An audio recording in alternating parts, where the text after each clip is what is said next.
ये अनुभव की बात कहता हूं, इस क्षेत्र में प्रारब्ध अपना पूर्ण प्रभाव नहीं दिखा पाता। ये बड़े महापुरुषों के वचन है। कलह कलेश न व्यापे इठाए ठौर विश्व ते न्यारी, नागरी दासी जन्म जितायो बलिहारी बलिहारी। बड़े से बड़ा रोग अपना प्रभाव नहीं डाल सकता। ये प्रत्यक्ष देखी हुई बात है। एक माई के कैंसर हो गया, वो पूरा मवाद निकल रहा था, जहां बैठे आसपास दुर्गंध। डॉक्टर ने कहा 2 महीने में मृत हो जाएगी। उसने सब कुछ छोड़कर वृंदावन का आश्रय लिया कि मरना ही है तो वृंदावन में मरेंगे। आज बैठे सत्संग सुन रही है। डॉक्टर ने कह दिया कैंसर है ही नहीं, खत्म हो गया। ऑपरेशन हुआ, पूरा वक्षा स्थल काटा गया, सब वो कीमो जो लगते हैं वो सब लगा। वो कह रही मैं तो मरने आई थी 2 महीना में, हमें लगता है 1.5-2 साल तो हो गए सत्संग सुनते, और वो कह रहे कि अब हमें लगता है अभी मरने वाली हूं ही नहीं। कलह कलेश न व्यापे ईठा ठौर विश्वते न्यारी।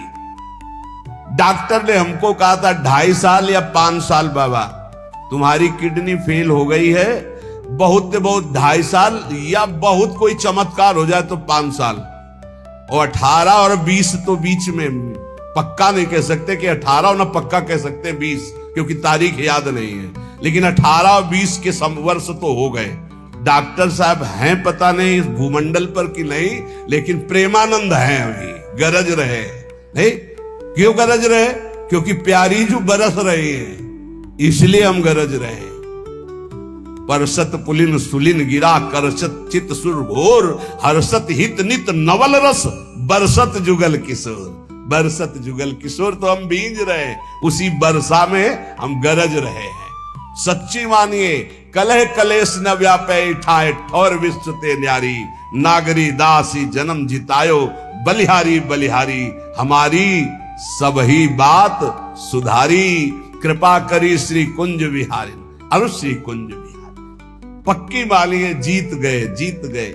लाडली लाल ने जिता दिया।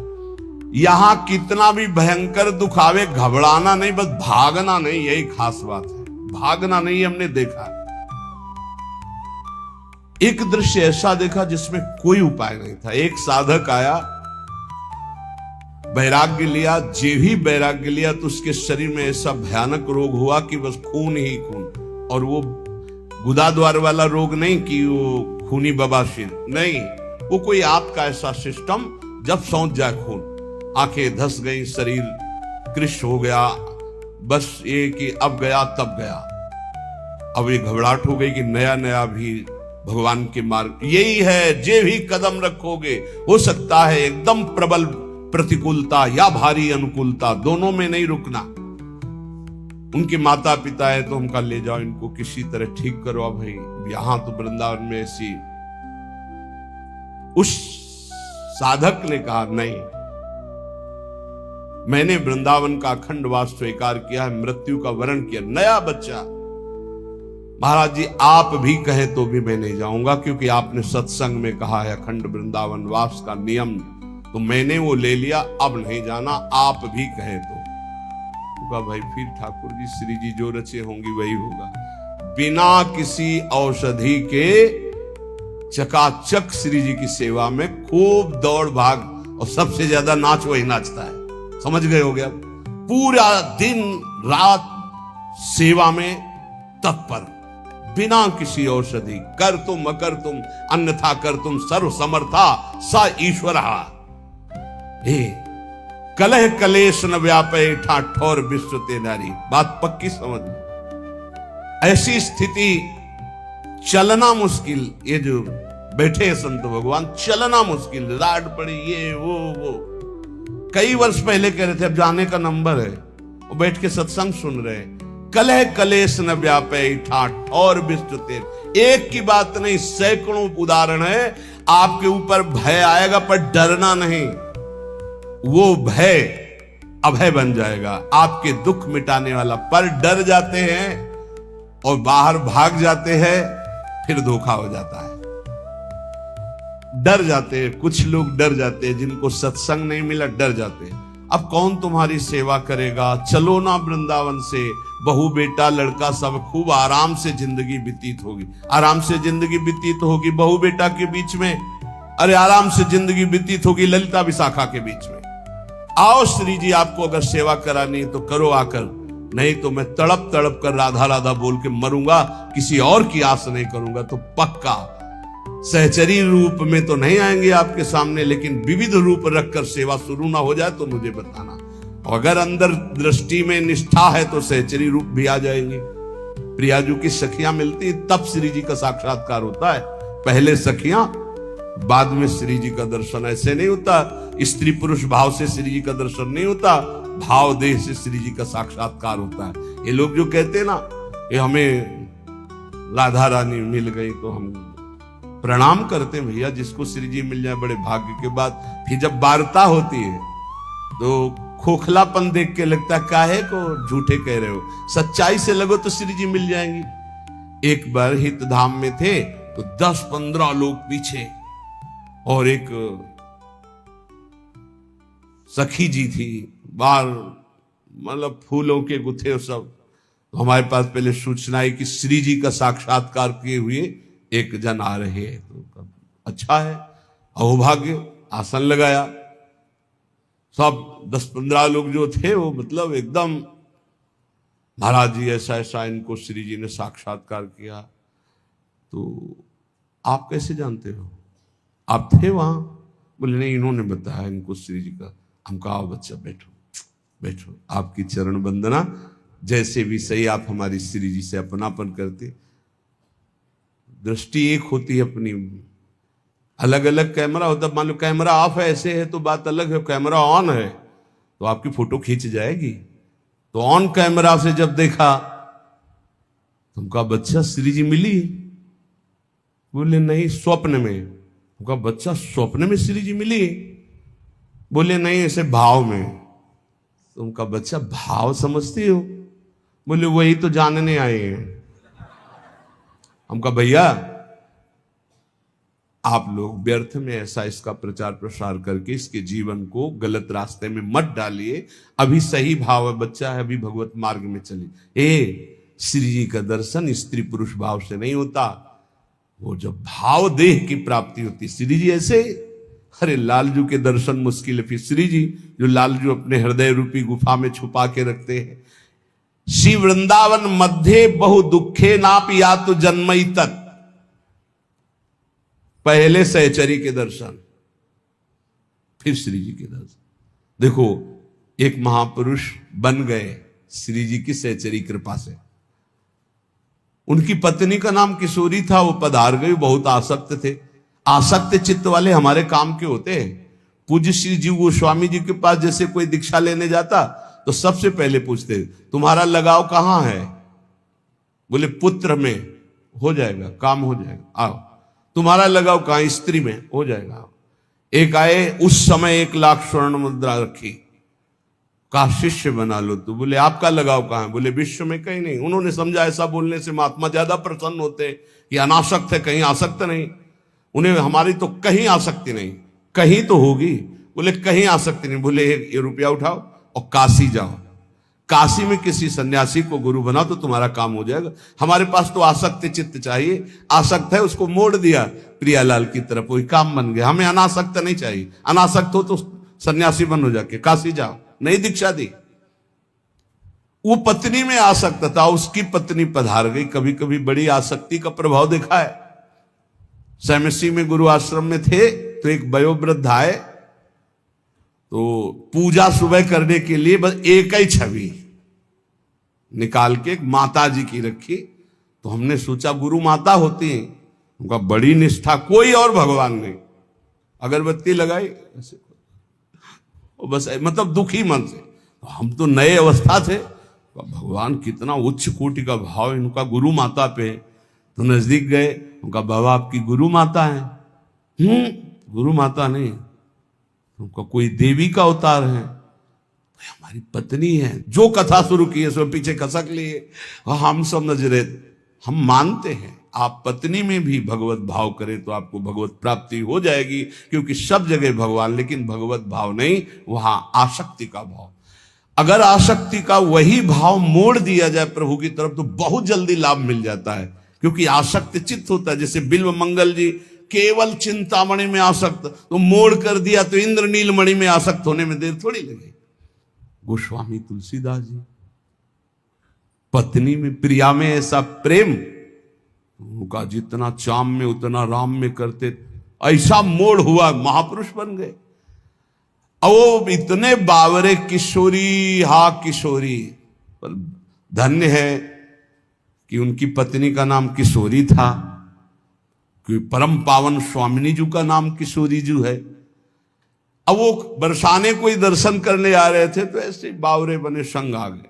लोग गए मंदिर दर्शन करने, वो नहीं गए, पहाड़ में चढ़ गए, लता पता एकांत में बस वो अपनी पत्नी का ध्यान करके, किशोरी तुम्हारे बिना जिया नहीं जा रहा। दोपहर व्यतीत की, शाम व्यतीत हुआ, रात्रि में वो एकांत क्षेत्र, तो उनका और भाव बड़ा, चिल्ला करो हा किशोरी। लाडली जू और लालजू, हमारे लाडली लालजू गहवर वन में विहरण कर रहे थे। देख सखी राधा पिय केले, हरिवंश चंद्र जू कह रहे, ये दो खोरी खीरक गिर गहवर, बिहरत कुंवर कंठ भुज मेली। वहां मोरकुटी में अभी आपने सुना था एक दिन, तटिया स्थान के महान महापुरुषों के वचन, बिहारी बिहारी जी का भाव करके दर्शन करने, तो वहां प्रिया प्रीतम में आवेश आया बिहारी बिहारी। ये परम पावन धाम है। प्रियाजू ने कहा ललिते देख मुझे कोई पुकार रहा है। ललिता जी ने कहा प्रियाजू आपको ले पुकार रहा है, उसकी पत्नी मर गई है, वो अपनी पत्नी के प्रेम में पागल होके किशोरी किशोरी पुकार। बोले आदि नाम माने प्रथम नाम तो मेरा किशोरी है ना, वो मुझे पुकार रहा है, तुम मुझको लिवा के लाओ। तो स्वामिनी की आज्ञा सिरोधार्य। ललिता जी ने सोचा इस जीव का कितना सौभाग्य कि योगींद्र मुनींद्र जिनको ध्यान में नहीं धर पाते, स्वामिनी जी कह रहे लिवा लाओ मेरे पास। जी ही ललिता जी उसके सामने प्रकट हुई, संपूर्ण विद्या का नाश हो गया। ये देखो कृपा नाम की, किशोरी नाम की कृपा, राधा नाम की कृपा, श्यामा नाम की कृपा। जे ही महान सामर्थ्यशाली ललिता जी प्रेम बपू प्रकाशित हुई सामने, जेवी ललिता जी को दे खत्म, अविद्या खत्म, स्त्री की आसक्ति खत्म। उसने कहा चल तेरे को हमारी स्वामिनी बुला रही। यंत्रवत जे ही स्वामिनी जी को देखा, उस उच्च कोटि की धारणा प्रकट हुई जो रसिकों की धारणा होती है। तत्काल भाव की प्राप्ति हुई, तत्काल देह भाव छूटा और सहचरी भाव की प्राप्ति। वो बहुत बड़े महान संत बनकर इस धराधाम को पावन किया। श्री अली किशोरी जी, अली किशोरी जी नाम के महाभागवत श्री जी का बड़ा पावन यश गान किया। हमारी स्वामिनी जी का ये ब्रज 84 कोश वृंदावन बरसाना, अगर कहीं यहाँ की रज में तुम्हें कुछ ही दिन वास करने को मिले और आप नाम जप कर रहे हो तो धन्यवाद।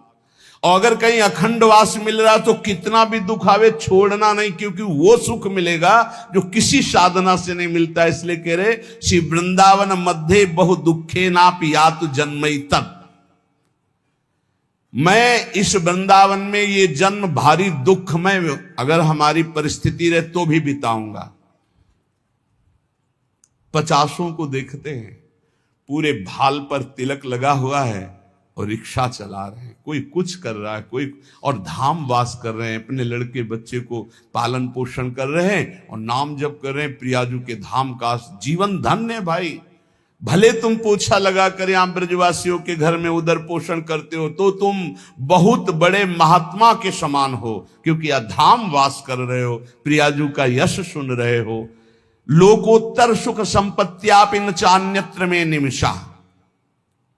प्रार्थना है यहां के किसी जन को लुभायमान करके मत ले जाना, नहीं तो अपराध लगेगा। मान लो कोई ऐसा, चल हमारे यहाँ घर में पोछा लगाना, तुझे सब खान पान सामान, कभी ऐसा मत करना। तुम्हारे अंदर दया आवे तो यहाँ एक झोपड़ी बनवा कर उसको यहाँ वास दे देना, वो मांगेगा खाएगा, भगवत प्राप्त होगा तो आपका कल्याण हो जाएगा। यहाँ की किसी जीव को मत ले जाना। यहाँ के तोता, यहाँ पशु पक्षी, यहाँ किसी की, यहाँ की तुलसी, यहाँ के कोई यहाँ का ब्रज 84 कोश का कोई भी लता, कोई भी ऐसा कभी बाहर मत ले जाना। यहां की केवल रज ले जा सकते हो और कुंडों का जल ले जा सकते हो। ये आप अपने सेवन के लिए चरणामृत ले जा सकते हो, बस। कभी गिरिराज जी को मत ले जाना कि गिरिराज जी की शिला उठाई, हम घर में अभिषेक को पूजन करें। व्रत 84 को उसके बाहर नहीं, भारी अपराध बन जाएगा। यहां की तुलसी जी को बाहर मत ले जाना, बाहर की तुलसी जी यहां लाके लगा देना। यहां की किसी लता पता की वृंदावन की तमाल है अपने ले जाते हैं और अपने बगीचे में लगाएं, कदापि नहीं, भारी अपराध बन जाएगा। क्योंकि वो महापुरुष वृंदावन सेवन के लिए प्रकट हुआ था, आप उसका वृंदावन चुरा रहे हैं तो आपकी बहुत हानि हो जाएगी। ये सत्संग के द्वारा ही ज्ञान होता है। रजरानी, यहां का प्रसाद, यहां के कुंडों का जल, यहां का चरणामृत, ये ले जा सकते हो आप। बकाया यहां की किसी भी जड़ चैतन्य को मत ले जाना। ये सब प्रियालाल के निज जन है, नहीं तो आपका अपराध बन जाएगा कि चलो भाई वृंदावन आए, एक तुलसी का वृक्ष ले चलते हैं, अपने यहां लता लगा लेंगे। नहीं नहीं नहीं, बाहर से ले आओ, यहां आरोपित करो, यहां लगा दो, तो परम पावन वृंदावन वास करा दिया तुलसी जी का। लेकिन यहां से कभी बाहर मत ले जाना। यहां कोई पशु पक्षी के बच्चे को देखा, चलो हम ले चलते, पालन करते, नहीं नहीं। यहां दुख में जीवन व्यतीत करने पर भी उसे प्रियालाल की प्राप्ति होती है। तो वृंदावन में वास करने से क्या मिलेगा? बोले कर तल कलित कपोलो गल दस्तुर्लोचना कृष्ण कृष्णेति बिलपन रहस्य कदा श्याम वृंदारण्ये त्यकिंचनो धन्यः। हथेली पर कपोल रख के अश्रु प्रवाह करते हुए हा कृष्णा कृष्ण, हा श्यामा श्याम कहकर जोर जोर से किसी लता के नीचे बैठकर रो रहा है। अति दीन भाव होकर के जो रो रहा है, वो सारे जगत को पावन करने की सामर्थ्य रखने वाला, वो कृतार्थ स्वयं हो गया और औरों को कृतार्थ करता है। जो प्रियालाल के लिए ऐसे चिंतन करते हुए अश्रु प्रवाह का हा श्यामा श्याम, हा कृष्णा कृष्ण, हा राधे श्याम, ऐसे रो रहा है। मानापमान कोटि भी रक्षुभितात्मा समस्त निरपेक्षः वृंदावन भुवि राधा नागर माराधे कदा मुदित। करोड़ करोड़ बार अपमान हो तो भी क्षुभित ना होना, वृंदावन मत छोड़ना। यहाँ के लोग तो बहुत कड़ुआ बोलते हैं, यहाँ के लोग बहुत ऐसा, और चल दिए। नहीं नहीं, बहुत घाटा हो जाएगा। कांटे में ही फूल खिलता है गुलाब का। आसपास कांटों से बचा के फूल को ग्रहण करो। यहां बाढ़ लगी हुई है ऐसी, जल्दी प्रिया प्रीतम में आसक्ति नहीं होने पाएगी। बाहरी ऐसे कटुवचन, बाहरी ऐसा व्यवहार, बिल्कुल क्षुभित मत होना। कल एक संत भगवान आए थे, चर्चा हुई, तो उन्होंने कहा विक्षेप सहा नहीं जाता। तुमका पिटाई हुई कभी? बोले अभी नहीं। अभी तो कुमार के हाथ ही नहीं लगे। 2-4 बार पिटते तब बात समझ में आती। अभी पिटे तो हो नहीं, पिटे बिना जो पिट गया वो हिट हो गया, पक्का समझा। यहां जो जितना पिटा वो उतने यशस्वी होगा, ध्यान रखना। सहन करना। विक्षेप क्या चीज होती है? क्या चीज विक्षेप होती है?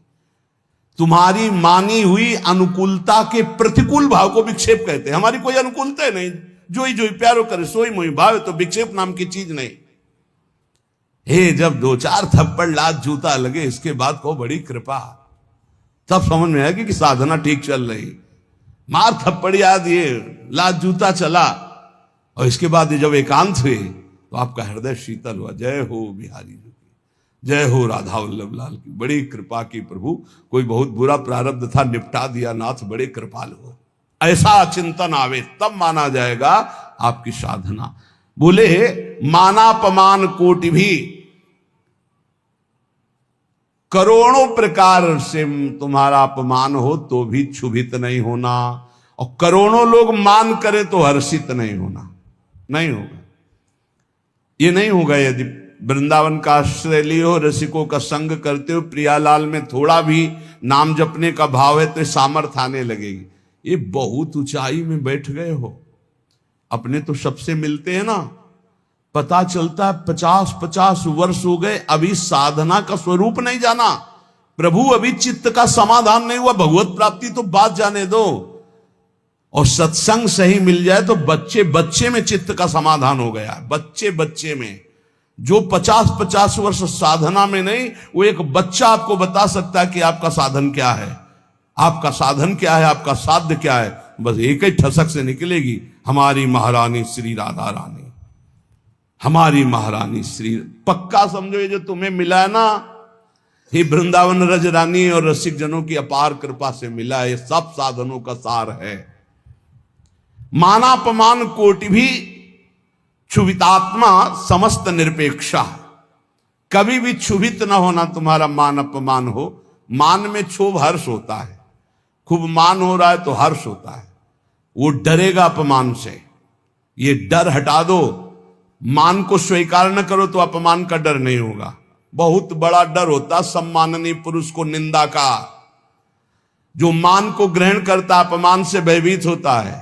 जो मान अपमान को धूल समझता है वही भगवान के मार्ग का पथिक होता है। न मान में हर्ष न अपमान में शोक। लेकिन बातें बनाना, प्रवचन करना सरल है, जब अपमान होगा तब छाती में ऐसी कोई मशीन नहीं है कि नाप के दिखा दिया जाए। नहीं, उस समय देखो क्या उथल पुथल होता है। वही मुझे प्राण प्रिय है जो ना किसी को उद्वेग देता है, ना किसी के उद्वेग देने पर उद्वेगित होता है। वो महान भागवत है। देखो कसौटी में कसो, दंडवत प्रणाम यश वाह वाह जय हो, कैसा लगता है? पाखंडी नाटक करता है, फिर कैसा लगता है? अगर दोनों में अंदर ठीक एक ही, बिल्कुल एक ही जगह सुई है, राधा राधा राधा, तो करेक्ट है। और अगर सुई हिली डुली तनिक भी, तो इसका मतलब मानापमान का प्रभाव पड़ता है। मानापमान का जब तक प्रभाव पड़ेगा तब तक आपकी स्थिति अध्यात्म में ठीक मानी नहीं जाएगी।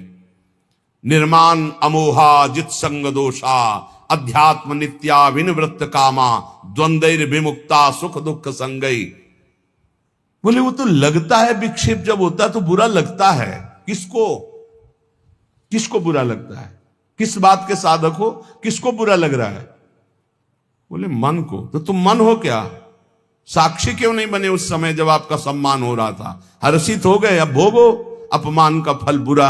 अब आपके अंदर द्वेष आएगा, आपके अंदर बुरा भाव आएगा। सम्मान को नहीं भोगोगे तो लिख लो, अपमान बुरा नहीं लगेगा। राग आपका कहीं नहीं होगा तो द्वेष आपको कभी दुख प्रदान नहीं कर सकता। किसी सुख में सुखी नहीं हुए तो कोई दुख आपको दुख दे ही नहीं सकता। वही प्रसन्नता और आनंद को प्राप्त होता है जो सुख दुख समय कृत्वा, जो सुख दुख में समान भाव रखता है। समस्त निरपेक्षा, किसी भी व्यक्ति वस्तु स्थान की अपेक्षा मत रखो। इतने तो बनी जाओ यार, कोई अपेक्षा नहीं।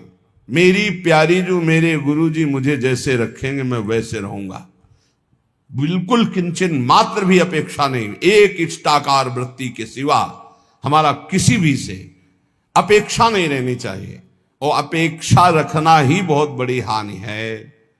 जिंदगी में कभी कोई भगत नहीं बनना चाहिए अपना।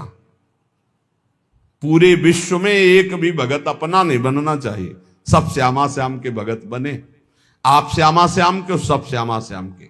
अपने अंदर ये नहीं आना चाहिए कि मेरा कोई है, मेरे तो श्यामा श्याम दूसरो न कोई। यही निरपेक्षता का स्वरूप है। और ऐसे ही संतों की भगवान चरण रज लेने के लिए कहते हैं निरपेक्षम मुनिम। पहला है निरपेक्ष, तो समस्त निरपेक्षा, किसी की अपेक्षा नहीं। वृंदावन भुवि राधा नागर माराधये कदा मुदिता। श्री वृंदावन में आनंदित होकर, चाहे मेरा अपमान हो या मान हो, मैं राधा नागर श्री श्यामा श्याम की आराधना में तन्मय रहूंगा।